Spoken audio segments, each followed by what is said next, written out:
We're continuing today with Maimer Maim Rabim Lo Yochlu Lechabot Et Ahava. Much water cannot put out the love, which we began 2 days ago on Monday. And this is a Maimer for Parshas Toldot, the Parsha of this week. And the topic of the Maimer is really to understand the service of Yitzchak, Isaac, and his wife, Rebecca. And the Alter Rebbe is basically building up to the point where we'll see that they have to work together. That what Isaac does, which is to dig the wells, and that was his main toil, as we said that he, unlike Avram, works from below to above instead of from above to below, meaning he doesn't bring the supernal into reality, rather he uncovers the divine within reality. That's the toil of digging wells. As opposed to Avram, who brought knowledge of God into the world, knowledge of one God who is infinite and incorporeal. And Rivka, her task is to draw the waters out of the well that Isaac dug. And we saw on Monday, I believe, that Rivka was the first person described in the Torah to have taken water out of a well. And said the Alter Rebbe that we should know that Rivka's drawing the water out is symbolic of the source of all prophecy in the 24 books of the Bible. We also noted something that he didn't say, but it's interesting that Rivka is probably not mentioned again after her mention in these parshas, and then a short mention again in Vayishlach. She's not mentioned again in the other books of the Bible, whereas Sarah and Rachel and Leah are certainly mentioned many times. So yesterday we saw that Yitzchak's toil is the type of Mesiras Nefesh, meaning the willingness to sacrifice one's self, one's feeling of separateness, and to pray and to do mitzvot, and to do the commandments, perform the commandments. And that, the fact that somebody who has a feeling of separate consciousness is willing to sacrifice that, to give that up, and to do something that God commanded him to, even though the command was not directly, in a certain sense, to each one of us separately, that itself creates a great joy above, a tanu, great pleasure. In just the same way we saw yesterday as the way that the Maggid says it, that there is a talking bird. A talking bird, the fact that a bird is not supposed to talk, and it does talk, that creates great pleasure. There's something novel, there's something interesting about something like that. And that causes joy above, it causes pleasure above. And that is the product, the real reason that we do have separate consciousness in our lives. In order to do away at times with that separateness and to dedicate ourselves and our actions to doing God's will. Because when a person has a separate consciousness, there's no reason why he would do what somebody else tells him. By doing what somebody else tells him, in this case what God is telling us to do with the commandments, and by praying, by addressing God, we're actually going against the grain of separateness, the grain of being separate from above. Says the Alter Rebbe, "V'nei ikar hatzchok v'ta'anug mitgale k'shenishlam haberur v'atikun l'shem Elokim."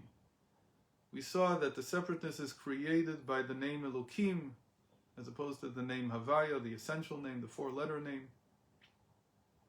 So it turns out that the fact that there's joy and pleasure above is revealed because of the rectification. And rectification here means that the name Elokim is becoming, it's reaching its purpose in becoming a full garment for godliness.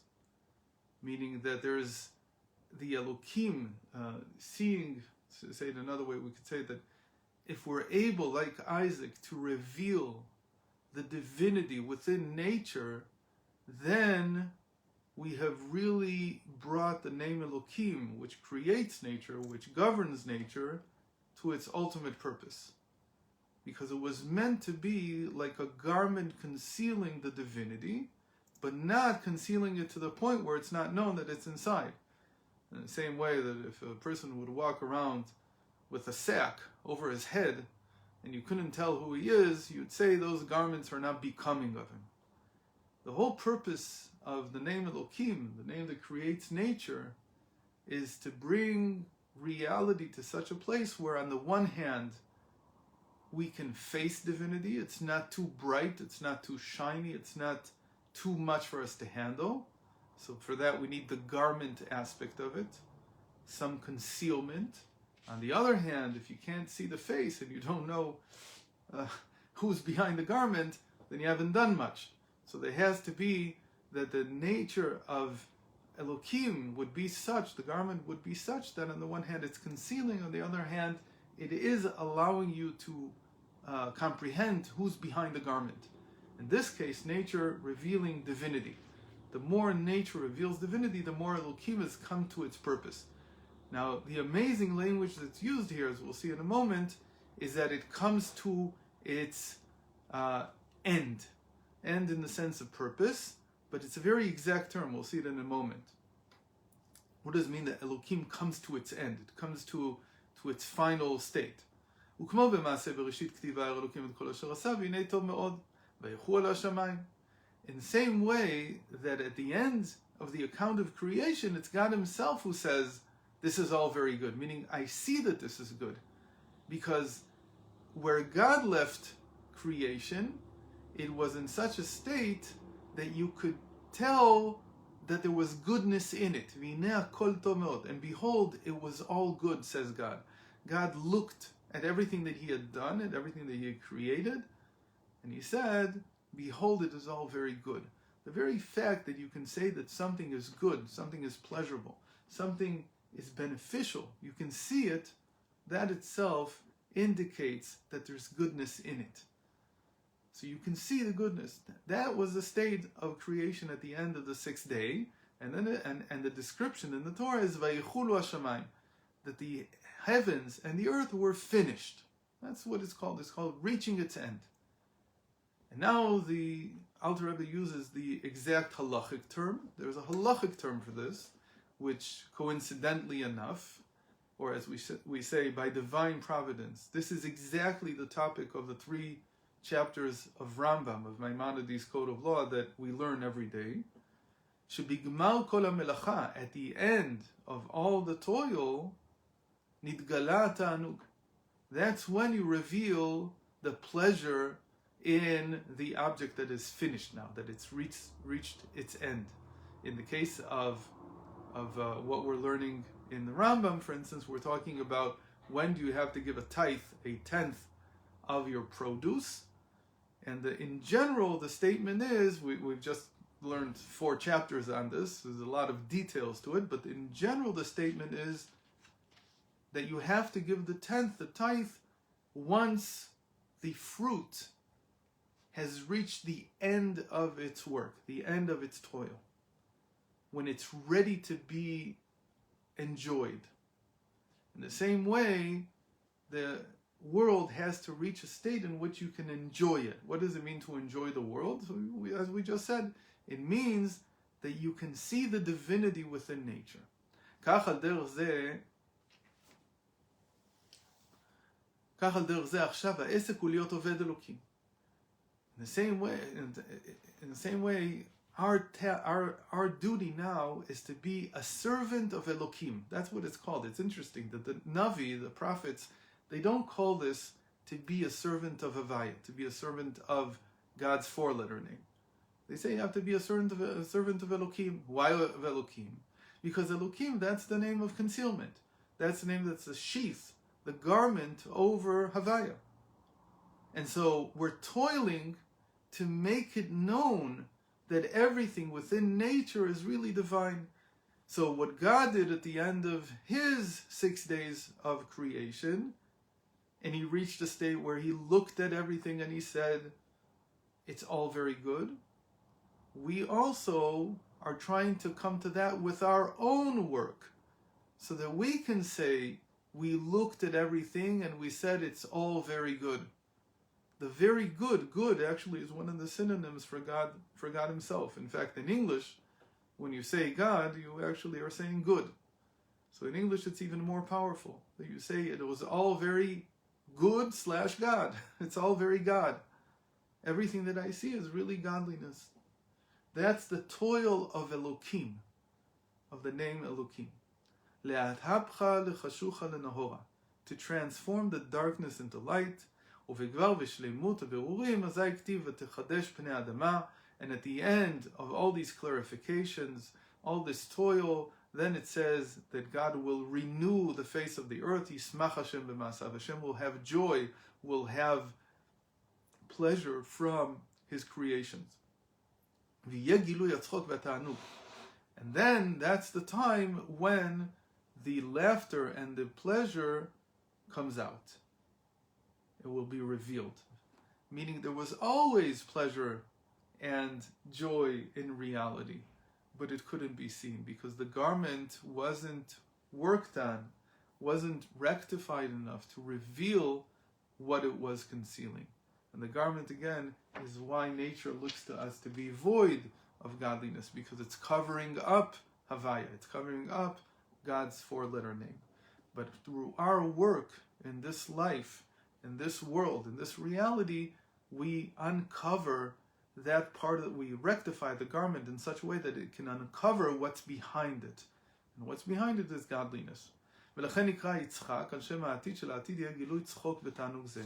Yitzchak was called by this name. He will laugh. It means Yitzchak means he will laugh, because of the future, that in the future this laughter and pleasure will be revealed. So all this is Isaac's toil, which we described as digging the wells, which is like unearthing the undercurrent, the waters that are underground. That's bringing the godliness out. But it's not enough. Because now, says the Alter Rebbe, you have to remember that Isaac was married. The fact that he was married means that there was something more that had to be added into the mix. It wasn't just enough to have nullification. Nullification, we said, is like the self-sacrifice that a person can do a mitzvah, that he can stand and pray before God. That's taking away from his separateness. That's sacrificing his separateness, nullifying himself. Because v'inei b'Yitzchak v'inei Yitzchak mitzachek et Rivka ishto. It said, there's a very interesting verse in the parsha. It says that Avimelech went out and he saw that Isaac was laughing with his wife Rivka. He was making her laugh. He was with her. In any case, it's an intimacy that is described by the Torah as Isaac laughing with his wife, or making her laugh. What do we learn from this? We just said that Isaac is the laughter that will be in the future, that God will have revealed the laughter and the joy in reality, what we're waiting for. All dependent on our toil with the name Elokim, as we explained. So what does it mean that even in the present, Mitzachek is in the present? So Yitzchak Mitzachek means that Isaac is now making her laugh. He's now making Rivka laugh. So what does it mean when we have this in the present? I understood until now that Yitzchak was supposed to be something that would reveal laughter in the future. Says the Alter Rebbe, Perush shekol hatzchok v'ta'anug elyon deYitzchak hanal hu nimshach al yedei Rivka ishto. He says, the way to understand this is that even when the laughter will be revealed, and even what part of it can be revealed now, it's revealed through his wife Rebecca. That's what the verse wants to teach us. That for Isaac's ultimate rectification of reality, in revealing godliness in everything, digging the wells, we said that's what the digging the wells means. For all that to bring water out, for the waters of joy, as we say, Ma'anei Yeshua, the waters of salvation, for them to come out, you need to have Rivka. So this really fills in the question that we had before. Why is Rivka the first one to draw water out of the well? And what's so important about that? Why did Eliezer make that into his condition? Eliezer, Abraham's servant, why did he make that into his condition or his test for finding Isaac, his wife? So the answer is because there's something special about Rivka being able to draw the waters out. Rivka has the ability to reveal the godliness in the world in a way that can be contained in a vessel. She put it into her kad, into her jar or jug. And we said that the word kad, kaf daled, equals 24, and it symbolizes, it refers to the 24 books of the Bible. So she was able to take out from reality the waters that Isaac had dug up and give them to people. So even though the laughter and the joy of reality will be revealed in the future, you still need Rivka. So now the question is, what is so special about Rivka? What does she symbolize? That she's the right vessel for containing the joy and the laughter. So the Alter Rebbe is now going to explain.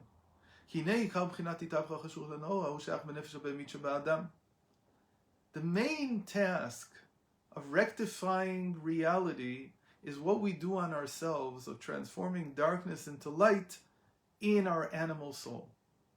The animal soul in man. Where's the animal soul in man? Where did it come from? The Tanya begins with a very basic psychological observation that every human being has two souls. His divine soul and his animal soul. Divine doesn't necessarily mean in everybody that it's taken from the divine. In some people, the divine is their intellectual capacity. But everybody has an animal soul. In fact, psychologically, you can't explain how a person functions without assuming at least two separate agents. The divine soul and the animal soul, or the intellectual soul and the animal soul. It's a given of any psychological system that there have to be at least two agents here. Most will have 3 or 4 or 5 even.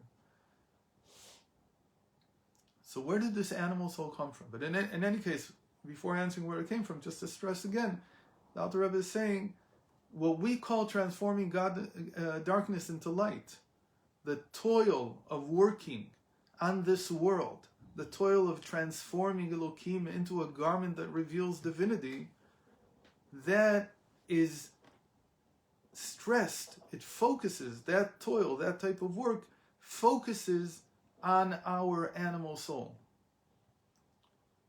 So where did this animal soul come from? It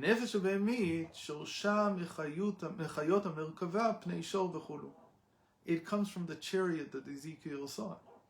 What did Ezekiel see? He saw that God's chariot, the chariot is a symbol for the chair. It's a chair, like a chariot, and I guess even in English, it's probably etymologically related to chair. And on the chair sits a figure. This is all very symbolic. Obviously, he didn't see God because he can't see God, but he saw something that represented the divine. So the explanation in Chassidus is that the whole picture of the chariot is really an analysis of man.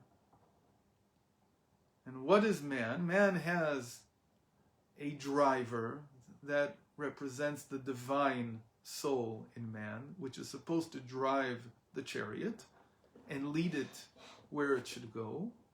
And like we said, in some people, the divine is not exactly divine, it's more the intellectual soul. But it's supposed to guide the whole structure to where it wants to go. It has a goal, it has places to go, people to see. And carrying the chariot, carrying the chair, if you will, are animals. The 3 animals that he sees. He sees an animal, which again he describes as angels. But he sees an animal that is like a lion, he sees an animal that's like an ox, and he sees an animal that's like an eagle. And these 3 represent the animal souls within man. There's different types of animal soul. There's people who have an animal soul that's like a lion, that's like an ox, and there's people who are like an eagle. These that carry the chariot, they are the life force in the person. The animal soul is what gives life in most people to the whole body. It's true that really above is the driver who's driving everything, and he's giving them their will, or he's supposed to at least give them their will. But in most people, the life force that we feel, the fact that I can feel my hand now, I can move it back and forth, I can speak, I feel the life flowing through me, that is a product of the animal soul.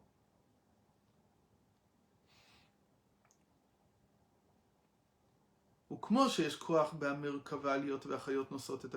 just as the animals in the chariot that Ezekiel saw, they have the power, they give the life force to draw the chariot, the chair. In the same way, the animal soul is supposed to provide the power, the workload, the horsepower, or in this case, the animal power, to drive meaning to allow the divine soul to reach where it needs to reach, to elevate in the way that it wants to elevate. And this happens only after the animal soul is willing to submit itself to the will of the divine soul. And why is it possible that something so low like an animal can provide so much crucial assistance to the divine? Says the Alter Rebbe, Mishum sheshorsha gava me'od na'aleh milifnei melech. Because really its source is very high. The source of what we call the animal soul, the base instincts, the base needs of a human being are actually from a very high place. So now that we have that explained, we can understand what Rebecca symbolizes. And to understand what Rebecca symbolizes, we go into something that we mentioned yesterday, into a Mishnah from Masechet Eruvin, and Daf Yud Zayin, Amud Aleph, on the 17th folio. And there the Mishnah discusses, as we'll see, something that right away strikes a chord as being related to this whole topic. The connection between Isaac's digging wells and Rebecca's special connection with drawing the water out. Let's see. Says the Alter Rebbe, "V'zeh uvan inyan b'chinat Rivka, shu milshon rebakot shel shalosh bakar, or shel arba. It says Alter Rebbe, with this we'll understand what Rivka means. What is her? What does she contribute? Why is it she who draws out the water from the well? Why is it she who's able to contain the laughter? She receives the laughter from Isaac. She receives the joy that is revealed in reality from Isaac. We learned this from the Mishnah that says as follows. So let's read it in English translation. One may arrange upright boards, called pasin, around a well in the public domain in order to permit drawing water from the well on Shabbat. You can't take from a well the water on Shabbos. Why not? Because the well is at least 10 cubits, 10 tfachim deep, 10 hands breadth deep, and it's considered a separate domain. And you can't draw the water out from one domain into the other domain, which is the area around the well. Now this creates a problem. Because people needed water, they couldn't draw everything out before Shabbat. And there were other considerations why there needed to be some way to make the area around the well the same domain as the well itself, so that there wouldn't be this problem of taking an object from one domain, from a private domain, into a public one. The well is, because of its depth, is considered a private domain, meaning not private that it has to belong to somebody, but private separate from the public domain. And so the way that the sages made this permissible is they said one may arrange upright boards around the well. So what will this look like? So let's see a picture here. I have something of a depiction of this.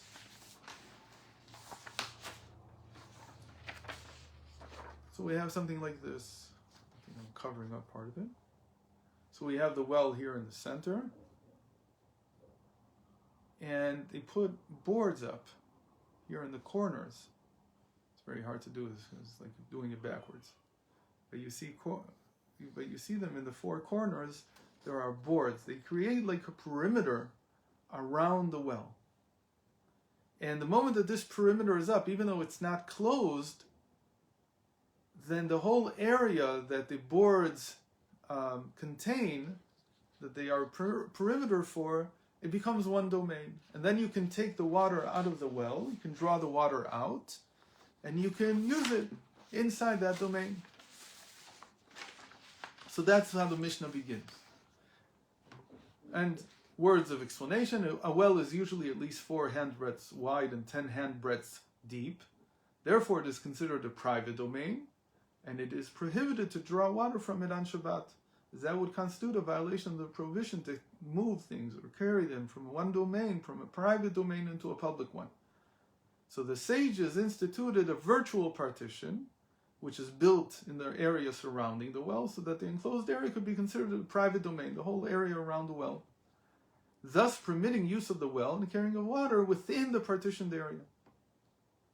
So the question is, what kind of boards do these need to be? So in the picture, you can already see what we're going to say next, which is that these are not just boards standing up, but there's, as Rabbi Yehuda says, these boards need to be 4 double posts that look like 8, meaning they're made like corners. So there's really 4 boards here, but each one is double. So it has a 90-degree angle between the two parts of it. So it looks like 8. That's what Rabbi Yehuda says. Rabbi Meir says that's not enough. Really, you have to have 12 of them. What would 12 of them look like? Rabbi Meir says there must be 8 posts that look like 12, because it must be 4 double posts, 1 in each corner, and 4 plain posts between the double posts. So it would look like this. So this is the picture that Rabbi Meir says. So around the well, I have to put all this together. Yeah. It's hard to do this with the camera. But you see, so it really looks like 12. The 4 corners are like 8. And then the middle posts between the corners, 4 of them. So it's all together 12. And that makes the perimeter. You don't have to actually enclose the entire perimeter around the well. You just need these 12 boards according to Rabbi Meir. And as we saw, according to Rabbi Yehuda, you only need 8. Okay, so what does this have to do with Rivka? That's the question. Well, this is the one place in the Mishnah that Rivka is mentioned. How is she mentioned here? So the question now is, how high and how far apart should these posts be in order to create a perimeter around the well? So says Rabbi Yehuda, Govan asarat fachim. Sorry, this is Rabbi Meir now. Govan asarat fachim v'ruchban shisha v'oviam kolshehu uveinehen shekimelo shtei revakot shel shalosh bakar. So I'll translate it into English. The height of the double posts must be at least 10 handbreadths. Their width must be 6 handbreadths. And their thickness may be even a minimal amount. It can be made out of like plywood. And between them, what's the distance? What's the maximum distance that's allowed between the posts? There may be a gap the size of 2 teams of 3 oxen each. The wording in English is revakot. The word in Hebrew is revakot, which is really what Rivka means. There's a whole question. What does this name mean? Isaac, I know what it means. It means that he will laugh. Avraham, I know what it means. Avraham means he will be the father of many nations. Sarah, I know what her name means also. She's a queen, a woman who has dominion, who has a kingdom. Sarah. What does Rivka mean? It's a very hard etymology. What does this word mean? What was she named after?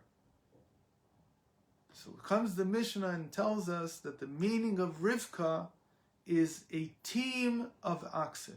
It's when oxen, 3 oxes or 3 cows, usually oxen were used to plow, are put together, they're tied together as a team to draw the chariot, to draw the wagon. So here we have a picture of this. This is what it looks like. That's the distance. 2 teams of oxen, 2 revakot, 2 rivkas of oxen, one entering, one leaving the area of the well.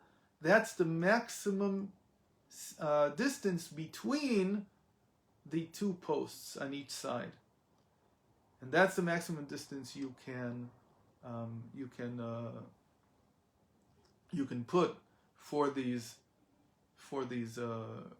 posts in order to make an enclosure around the well, allowing the water to be drawn out. But Rabbi Yehuda says, no, the teams are not made out of 3 oxen. The teams are made out of 4 oxen. So we have a dispute here between Rabbi Meir and Rabbi Yehuda, whether or not the team constitutes 3 oxen tied together or 4 oxen.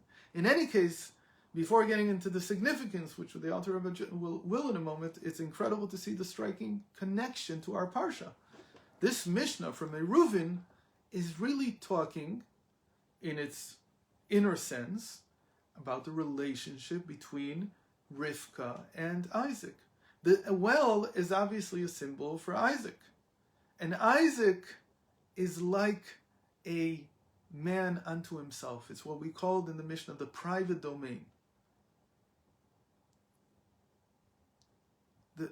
The private domain means that a person feels when he's doing his work, doing his toil, trying to discover, let's call it, discover the godliness within reality, he feels alone. And it's very hard for him to bring that out, to bring the waters that he found in his well out for the public to enjoy. It's like it's a private domain and there's no way to take the water out into the public domain. What makes it possible? Connecting the public with the private domains. That's what this Mishnah is talking about. And how do we know what the right measure for connecting the public domain with the private domain of the individual is? It's called rivkas. 2 rivkas. Whether they're 3 oxen or 4 oxen, we'll see in a moment what they might mean. But it means that every man, every part of the human that is masculine has to have a part that is feminine, symbolized by Rivka, which allows the things that he has discovered inside himself to be shared with the rest of the world, allowing him to give others over from the laughter and the joy of what he's found. Okay, so now let's return to the Alter Rebbe here. So now we can understand what Rivka is, which means a team, which means teams of 3 oxen or 4 oxen. What's the idea of a team? The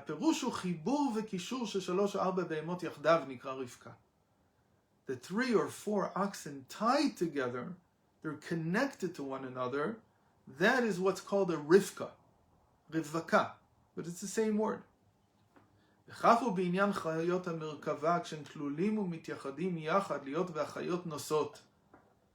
This is the same thing that happens in the chariot that Ezekiel saw, that the oxen or the lions or the eagles that he saw, they were always either 3 or 4 of them together. It's actually written out very explicitly, we'll see in a moment how, but that's what he saw. He saw that they were working together Either the simple literal meaning when you first read the chariot in chapter 1 of Ezekiel, so what you see is that the eagle, the lion, and the ox were working together to draw the chariot. But as you get deeper into the text, you see that what he's really describing is that there were 3 eagles and 3 lions and 3 oxen, and they were working together and between themselves in order to draw the chariot. What does this represent? That in the person himself there has to be a cooperation, not just between his own faculties of the animal soul, that they have to work together as a team, but, and this is where it's really one of the biggest topics of Chassidus, it's actually with other people. That really to draw a chariot together, you really need to be able to cooperate with others. This is especially related to this year 5781. The way that we write it, the full writing is Hey Taf Shin Pei Aleph, which is actually the letters of a holy name that means to cooperate. Hey Shin Taf Pei Aleph. That's just as an aside. How does it work? That when the 3 oxen are drawn together, and that's what Rivka means literally, huitkalelut chagat, that is the inter-inclusion of loving kindness, might, and beauty. Pnei aliyeh mibchinat chesed, the lion from the loving kindness, the oxen from the might, and the eagle from the beauty, and they work together in the animal soul in order to draw the chariot, meaning to draw the higher part of man, the divine soul or the intellectual soul. And sometimes they're even 4 together. 4 animals together constitute a team. שהוא בחינת פני האדם שבחיות המרכבה שהן ד' בחינות חסד גבורה תפארת מלכות. Sometimes why is it 4? Because then we add the man into it. This is not so clear from the literal reading of Ezekiel, but if you read it carefully, you'll see that that's what he was saying, that's what he was describing, that each one of the animals that he saw had 4 faces. What were the 4 faces? 4 aspects. Each one of them, starting with let's say the lion. The lion had 4 faces. One face looked more like a lion. The second face looked more like an ox. The third face looked more like an eagle. And the 4th face was the human face of the lion. What that means is that an inter-inclusion works in such a way that each one of the elements contains all the others. So if we have 4 elements here, each one of them contains all 4. So really there were 16 faces. And because there were 4 on each side, so really there were 16 times 4 times 4. So how much is that? That's 16 squared, 256 faces altogether. So these 256 faces, when they work together as a team, that's what's called a Rivka.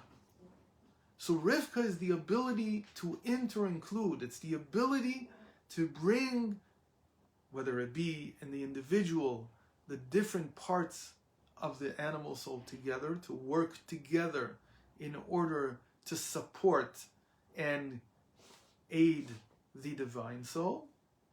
Or, the way that it's also meant in Chassidus is that it has to do with people coming together, each one contributing their own aspect, their own special abilities to create a team that works in conjunction, that works in cooperation. So that says the Alter Rebbe, that's the role that Rivka has.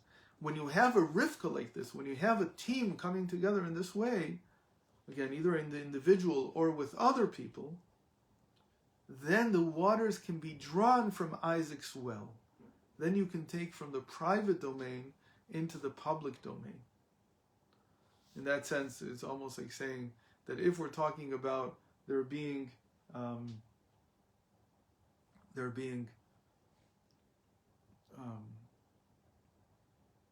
other individuals separate individuals who form a team. So that's like an entourage. Every person has to have a certain cooperation with others in order to be able to express himself, in order to truly bring out the goodness that he's collected from himself, to bring it out. And to reveal our abilities, we need to have a team that cooperates together. And just to make this more picturesque, so the famous part of the temple was what's called Solomon's. So which hand do I need to move? This hand? It's called Solomon's Ocean, or Solomon's Sea. Sorry, I can't exactly get it right. There it is. It was a copper pool of water that stood on the temple grounds, and it was carried, as it were, by copper oxen. How many of them were there? There were 3 on each side, 4 teams of 3 oxen. So this actually was a depiction of, a symbolic depiction of everything that we've talked about, the relationship between Isaac, who's the well, the water that's on top, and it's being carried like the chariot by the oxen on the bottom. So from this we learn from the Alter Rebbe, that's an amazing thing. We didn't know this. He said in the beginning that Rivka was the one who drew the waters out, and they're like the waters of prophecy that later inspire all the books of the Bible. But what happens here, what's amazing is, this we didn't know before, is that picture of Rivka drawing the waters out of the well in last week's Parsha was actually the precursor. It was a foreshadowing of, or maybe even the source of Ezekiel's prophecy of the chariot, of the divine chariot. And I don't want to get now into this whole question of why the divine chariot is so important in Kabbalah and Chassidus, but at least we have some understanding now that the divine chariot is a depiction of what a person needs in order to bring out his wellsprings, to bring out the treasures that God has put inside each one of us. And to do that, we need to take the water, to dig the well, first of all, to get to the water inside, to find the treasures inside each one of us. And then we also need these oxen, these teams of oxen, this ability to put together our faculties from the animal soul in order to carry them out.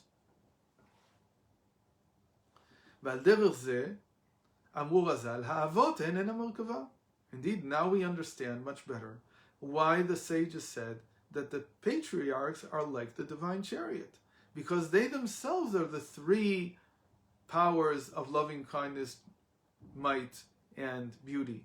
As we just said, these are the 3 oxen, as it were. And who's the 4th? Who's the man, the face of man in all of this? Like according to Rebbe Yehuda, who says that there need to be 4 oxen in a team. And David, King David, he's the face of man in each one of these teams. And this is what Ezekiel meant in his vision of the chariot, that the animals that he saw, they were connected one to another, because they were inter-included, they were connected to one another. It's only then, when there's inter-inclusion, when there's an ability to cooperate, be it the cooperation within myself of my own faculties, or cooperation with other people, that's the way for us to reach a state in which we can reach our goals. We can have the driver, the divine soul that's sitting on top of the chariot, give the directions. But if there's no cooperation, so they just fight each other. The person is just a mess. Or society is just a mess because there's no cooperation. Because inter-inclusion, again, each one finding aspects of the other in themselves, and the connection between the different aspects, the different measures, the different faculties,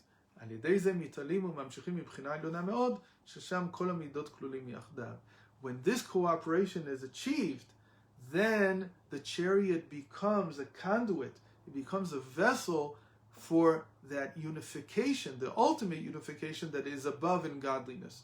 God's godliness, God's unification is so absolute that there's no 3 or 4 coming together there. There is just everything is one thing.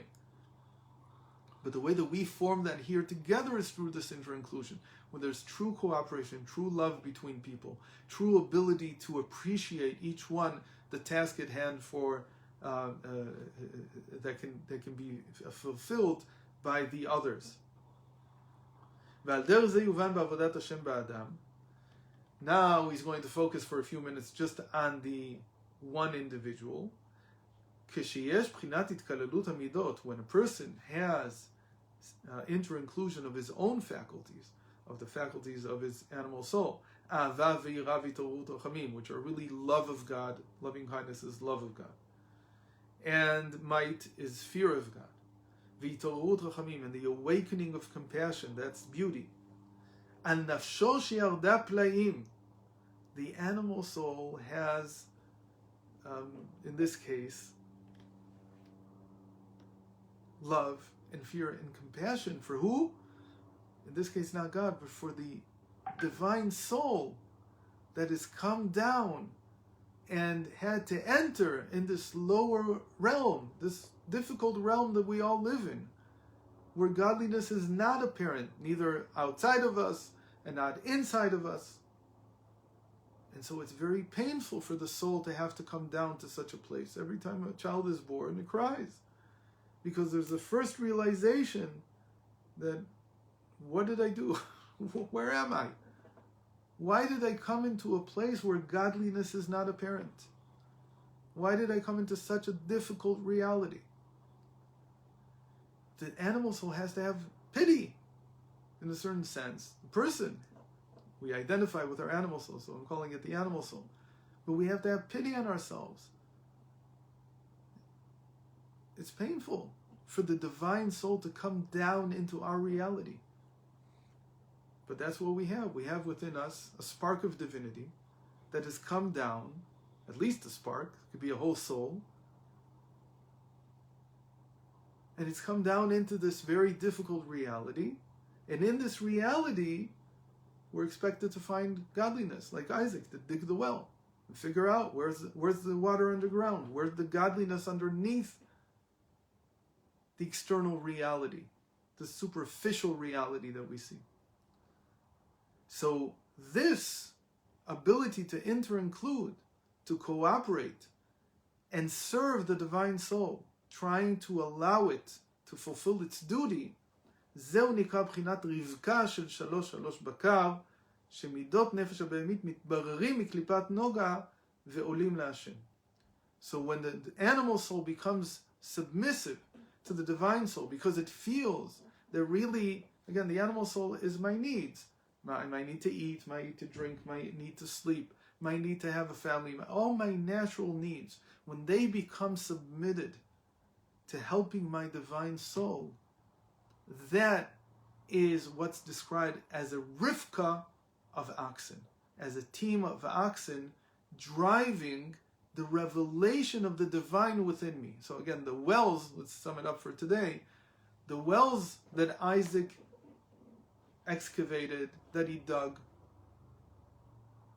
those wells symbolize finding the divine, the godliness, the goodness, the laughter, the joy, the pleasure of the divine within reality. But you have to dig for that. But says the Alter Rebbe, that's not enough. Isaac has to make his laughter known through Rivka. What is Rivka in this sense? So as we learned from the Mishnah, Rivka symbolizes the ability of a team of oxen to work together. And in the individual, Rivka symbolizes the ability of the animal soul to be motivated to work for the success of the divine soul, to pursue the divine in life. When that happens, when the person's psyche is all dedicated, is all coming together with this one purpose in mind, to help the divine soul reveal itself in the world, That's called a Rivka of oxen.